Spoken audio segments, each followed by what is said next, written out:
الحمد لله المنفرد بالدوام الباقي بعد فناء الأيام، الموجد للخلق بعد العدم، المفني لهم بعد أن ثبتت أعمالهم في الصحف كما جرى به القلم، العالم بمن طوت عليه أسرارهم في الحال وفي القدم.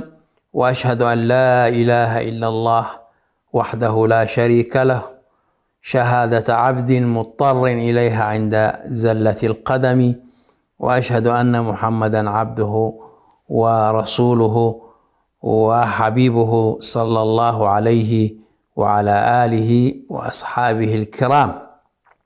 المشاهدون والمشاهدات، أهلا وسهلا بكم في حلقة جديدة من برنامجكم في شرف العربية الذي يأتيكم من قناة سلام الفضائية. وما زلنا في ورقة أو في بحث جذور اللغة العربية أو جذور الصراع حول اللغة العربية في أريتريا. وهذا الصراع قديم قدم التاريخ. فوقفنا في الحلقة الماضية أن الذي دار في الجمعية العمومية هو أن اللغة العربية واللغة التجرينية هي المناسبتان لأن تكون لغتين رسميتين لأريتريا. وأما ما جاء في هذا الزمن في عهد الجديد الحكومة الجديدة، حيث فرضت ما يسمى بلغة الأم لإبعاد اللغة العربية عن المجتمع. فما نشاهده اليوم في إريتريا من قضايا مثل لغة الأم ما هو إلا إفرازات لترسبات ذلك الصراع اللغوي القديم. ولغة الأم يقصد بها تعليم أطفال المسلمين الأريتريين بلهجاتهم المحلية المنطوقة وكتابتها بالحروف اللاتينية أو الجعزية. إذن هذه اللغات أو لغة الأم حينما تريدون أن تعتمدونها كلغة ينبغي أن يكون لها حروف غير الحروف اللاتينية أو الحروف الجعزية، وإلا هي تابعة إما للاتينية أو تابعة للجعزية. وهذا خلل في كثير من الدول، نجد يعتمدون في لغتهم وأنهم يتكلمون بلغتهم ويصارعون، ولكنهم لا نجد لهم حرفا إلا الحرف اللاتيني كاللغة التركية مثلا أو اللغة الكردية مثلا. فما دام أن لك لغة ينبغي أن تكون لك هناك حروف تختص بها كالصينية مثلا. الصين لغتهم تختلف عن اللغة اللاتينية، وكثير من الشعوب صنعت لها حروف بعيدا عن الحروف الموجودة اللاتينية والعربية. فإذن خلافا لما كان عليه آباؤهم وأجدادهم الذين استخدموا الأبجدية العربية في تعليمهم التقليدي والنظامي، وكما كان إلقاء اللغة العربية من المنهج الدراسي الإريتري من أحد أسباب انفجار الثورة الإريترية، كما يقول الأستاذ الشهيد عثمان صالح صبي رحمه الله: ما خرجنا للثورة إلا لعروبتنا ومضايقة اللغة العربية في المدارس. أغلقت المدارس التي كانت تدرس باللغة العربية حتى الآن تضايق هذه اللغة، بل بعض المدارس أغلقت لعدم وجود إمكانيات لتدريس الطلاب باللغات غير العربية. ولذلك فإن تهميش اللغة العربية واستبعادها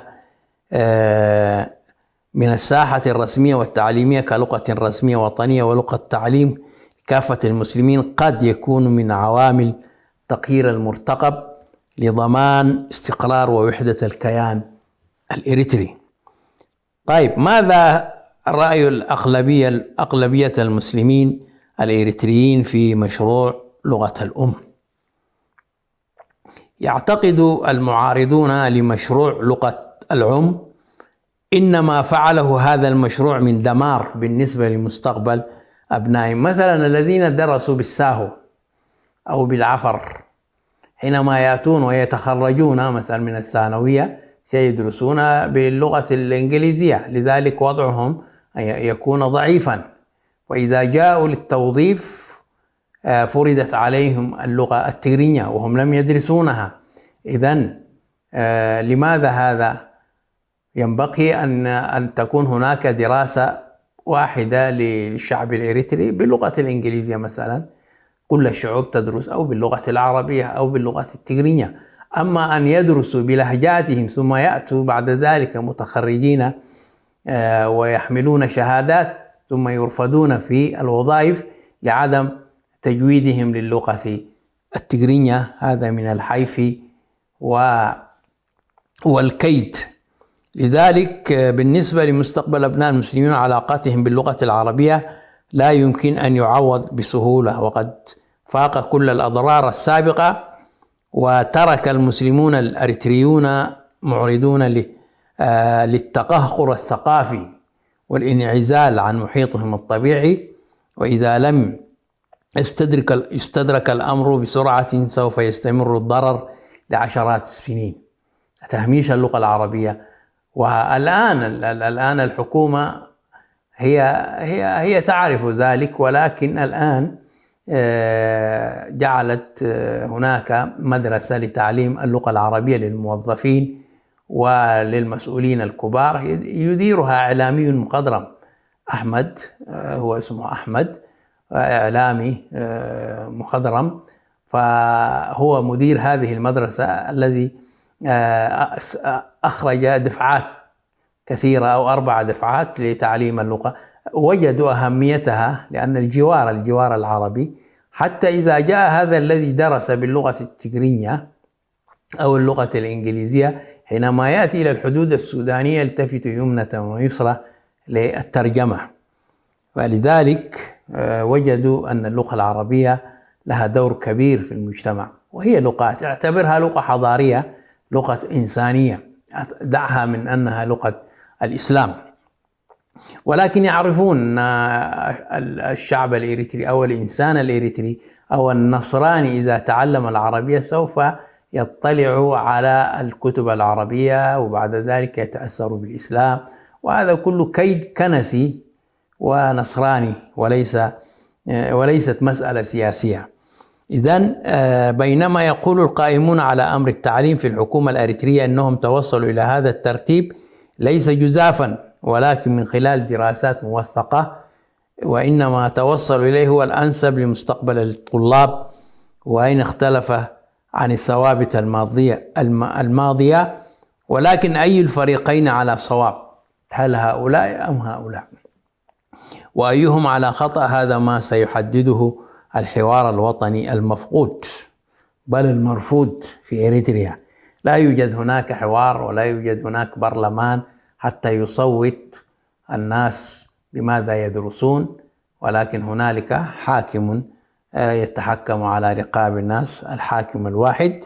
فإذا قال مسؤول مسلم في وزارة التعليم الإريتري في وزارة التعليم الأريترية لمراسل فضائية عربية إن المنظمات المعنية بالتعليم في هيئة الأمم المتحدة تحث على تعليم الطفل باللهجة التي تنطقها أمه. وما دخل الأمم المتحدة في المجتمع الأريتري؟ أنت لا تؤمن بالأمم المتحدة، وكيف تدخل الأمم المتحدة في اللهجات واللغات للشعب الإريتري؟ ولكن لم يوضح ذلك الشخص عمن الذي يختار الحرف الذي تكتب به اللهجة، إذا كانت تلك اللهجة التي تتحدث بها أم الطفل غير مكتوبة. التيغري ليست مكتوبة، والعفر ليست مكتوبة، والساهو والبلين وغير ذلك من أين يدرسون؟ جعلوا للساهو وللعفر لغة اللاتينية، وأما للتيغري ضموها إلى الحرف الحبشي أو الحرف المسند العربي، لأن التجري أو التجرايت هي نفس اللغة الحبشية، واللغة الحبشية كما قلنا هي لغة سبائية جعزية يمنية. إذن إن رأي المسلمين الإريتريين في لغة تعليم أبنائهم كان ثابتا وواضحا منذ عهد الاستعمار الإيطالي. في العهد الاستعمار الإيطالي المسلمون كانوا يدرسون أبنائهم باللغة العربية، ثم تأكد في عهد الاحتلال الإنجليزي، ثم في عهد الفيدرالية المشؤوم إثيوبيا، وثم في سنوات حرب التحرير، وأخيرا ثبت بما لا يدع مجالا للشك أثناء استطلاعات الدستور المجمد. لا يوجد دستور في إريتريا، وإنما كما قلنا حاكم واحد وجريدة واحدة وتلفاز واحد. فإذا في التسعينات من القرن الماضي، حيث ثبت للمستطلعين الحكوميين بأن السواد الأعظم من المسلمين وكذلك قطاع كبير من المسيحيين الإريتريين سيما المثقفين منهم من يدعمون بل ويطالبون بثنائية اللغة في التعليم. وقضية 15 اللي يسمون بمجموعة 15 التي كان لها رأي في حزب الجبهة الشعبية وزج بهم في السجن حتى الآن، كانوا يطالبون بثنائية تعليم باللغة العربية وبالتجرينية. وقد تأكد صواب ذلك الرأي من خلال النتائج التي تحققت في مناهج التعليم الابتدائي في المناطق الإسلامية حتى الآن، بحسب ما ورد في بعض التقارير الصحفية من داخل إريتريا. ثم من الناحية الثقافية إن إريتريا منقسمة إلى ثقافتين فقط، وهي في النهاية وحدة سياسية أوجدها الاستعمار، شأنها شأن معظم الدول الإفريقية، ولا بد من مراعاة هذا الواقع من أجل الحفاظ على توازن البلاد كوحدة سياسية. هكذا يقول كاتب هذا المقال: إن توحيد لغة تعليم المسلمين في المرحلة الابتدائية وتوحيد لغة التعليم في المرحلة الثانوية على مستوى الوطن كما كان معمولا به في الماضي هو مطلب شعبي تاريخي ثابت وليس مزايدة سياسية آنية. إلى فاصل قصير ثم نعود إليكم مشاهدي الكرام.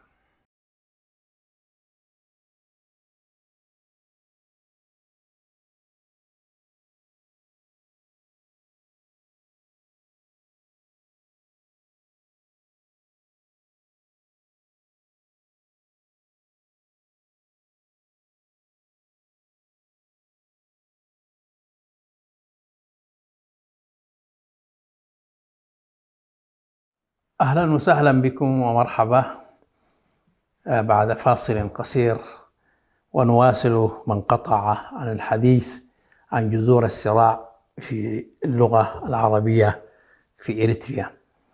وحينما نطرق هذه القضية بهذا الطرق الساخن لأهمية الموضوع، لأنه ظلم للشعب الإريتري أن يعلم ابنه باللغة العربية وأنت ترفض ذلك. لذلك ما كان معمولا به في الماضي هو مطلب شعبي تاريخي اللغة العربية وليس مزايدة سياسية آنية. ويعتقد أن أي إخلال بهذه الترتيبات التي أمن عليها المجتمع الدولي، في حينه المجتمع الدولي أقر بأن تكون اللغة العربية والتجرينية لغتين رسميتين راسختين في أريتريا، وبهذا قد يضاعف من متاعب البلاد السياسية، وهذا ما يتأكد للجميع يوما بعد يوم. فإذا هذا الصراع ما زال مستمرا حتى يومنا هذا. تحديات مصيرية أمام المجتمع الإريتري. كل المجتمع الإريتري سواء كان نصراني أو مسلم. إن موقف الدفاع عن الذي أتصدى له لأن تكون التجرينيا والعربية لغتين رسميتين، على الرغم من أن أي منهما ليست لغة بالنسبة لي، قد يبدو للبعض نوعا من المفارقة المحيرة، كما أن فرض تطوير لغات لم يطالب بها أصحابها هو شيء محير أيضا. يقول كاتب هذا البحث: اللغة الرسمية في إريتريا قضاة تطبيق القرار الفيدرالي أن تكون إريتريا لها حكم ذاتي، ولكن تتبع لإثيوبيا، ثم ألقي الاتحاد الفيدرالي وضمت إريتريا إلى إثيوبيا، وبعد ذلك انفجرت الثورة الإريترية في الستينات، في بداية الستينات. وبعد أن بدأت اجتماعات دورته الأولى كانت أول قضية تصدى لها الدستور الإريتري، وكان منطقيا أن تتأثر المناقشات بالمواقف المسبقة. وكانت قضية اللغة الرسمية في إريتريا من ضمن القضايا الساخنة التي نوقشت في تلك الاجتماعات. اقترح المسلمون بأن تكون اللغتان العربية والتجرينيا لغتين رسميتين لأريتريا. في البرلمان الأعضاء المسلمين في البرلمان اقترحوا أن تكون اللغة العربية والتجرينيا لغتين رسميتين لأريتريا. وواجه هذا الاقتراح بالرفض القاطع من جانب النصارى، وخاصة الوحدويين من حزب أندنة، حزب الوحدة مع إثيوبيا.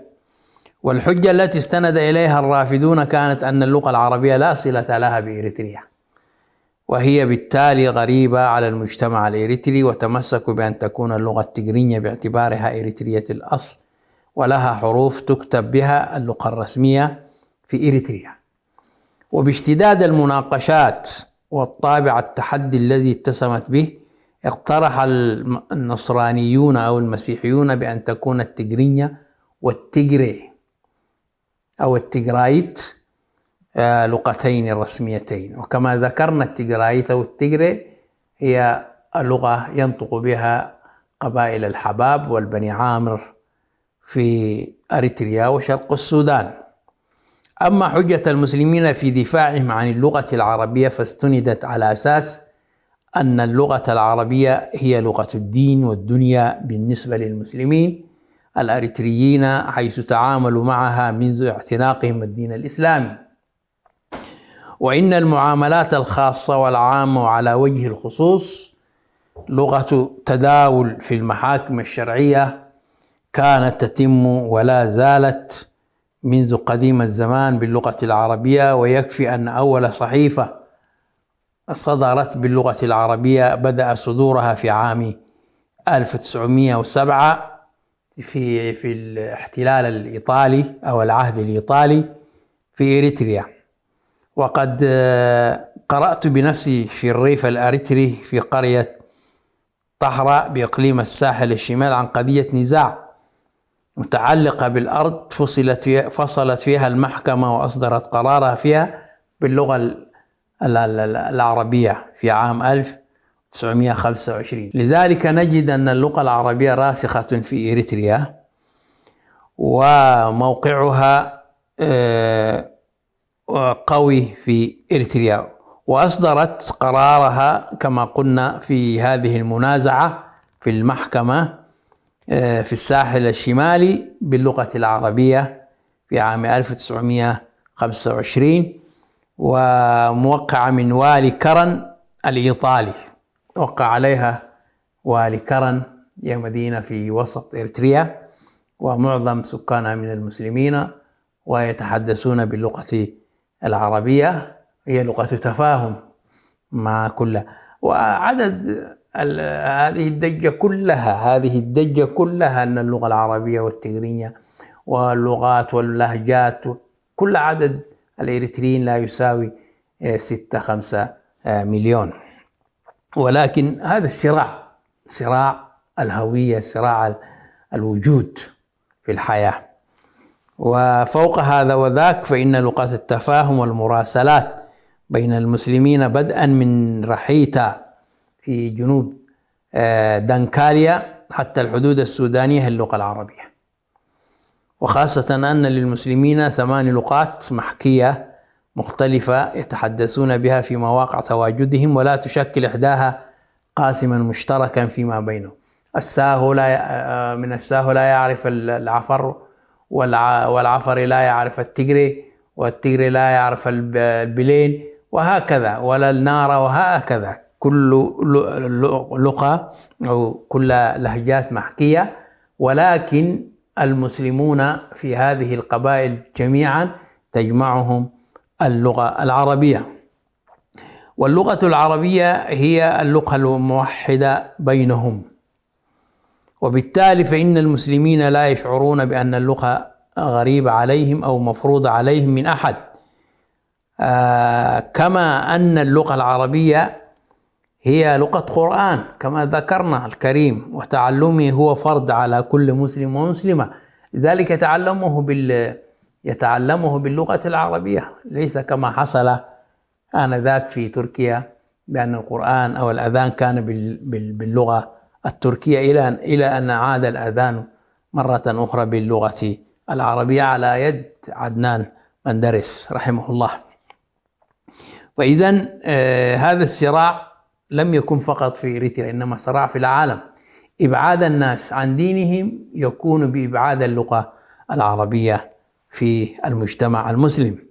لذلك فضلا عن أن جزءا كبيرا من الشعب الإريتري يعود في انتمائه الأصلي إلى العرب الذين هاجروا من شرق البحر الأحمر قبل 2000 عام جاءوا إلى هذه المنطقة، بينما الرشايدة لهم 200 عام فقط جاءوا مهاجرين يسترزقون، جاءوا إلى إريتريا وانتشروا في سواحل الإريتريا وسواحل السودانية. وإذن أما رد المسلمين على دعوة المسيحيين في أن تكون التجرينية لغة رسمية، فكان بأن هذه اللغة لا يتجاوز تداولها المرتفعات الإريترية. المرتفعات الإريترية لا فقط تتكلم بالتجرينية، وخاصة غالبية السكان من النصارى، وهي مساحة لا تشكل سوى مساحة صغيرة نسبة إلى المساحة الكلية، لأنه أكبر عدد في إريتريا ناطقين بالتجري، وهي كما قلنا لغة تجيزية عربية. أما التجري فلن يطالب بها أحد لتكون لغة رسمية، وأهلها يطالبون باللغة العربية كلغة رسمية. أهل المنخفضات يتكلمون باللغة التجري ولم يطالبون أن تكون لغة رسمية، وإنما أرادوا أن تكون اللغة العربية هي اللغة الرسمية، لأنها تجمع كل المسلمين الذين يتحدثون بلهجاتهم. استمرت المناقشات في البرلمان حول مسألة اللغة الرسمية قرابة 3 أشهر دون أن تحسم، ولكن أخيرا حسمت عندما هدد متر أنزي رئيس بعثة ماتنيزو رئيس بعثة الأمم المتحدة إلى إريتريا بمقادرة البلاد لرفع تقريره إلى الأمم المتحدة ما لم يتم التفاهم حول هذه القضية. وتدخل أيضا ممثل الأمبراطور هايلي سلاسي الملعون بتودد ميساي، الذي نبه أعداء البرلمان من حزب الانضمام إلى خطورة التي تنطوي عليها سياسة مسألة الإصرار على رفض اللغة العربية. على فهمه، وحسمت المسألة في النهاية بإقرار اللغتين التجرينية والعربية لأن تكونا لغتين رسميتين للدولة الفيدرالية الإريترية، هذا في العهد الفيدرالي. وبعد أن ضمت إثيوبيا إريتريا، محت العربية والتجرينية عن الواقع، وفردت اللغة الأمهرية.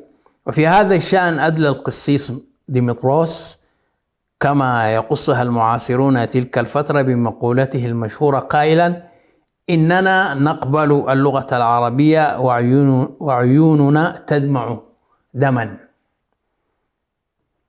لأنه فرضت عليهم من أسيادهم، لذلك يقول إننا نقبل اللغة العربية وعيوننا تدمع دما. وفي أول جلسة للبرلمان بعد أن اتخذ قرار اعتماد اللغتين الرسميتين فيما كانت المناقشات تدور حول بنود الاجتماع، قال رئيس السلطة التنفيذية السيد تدلي باريو إلى العضو المرحوم ناصر باشا أبو بكر ظنا منه أنه لا يجيد اللغة العربية التي كان يدافع عنها بشدة: هل لا تحدثت بالعربية التي ظللت تدافع عنها؟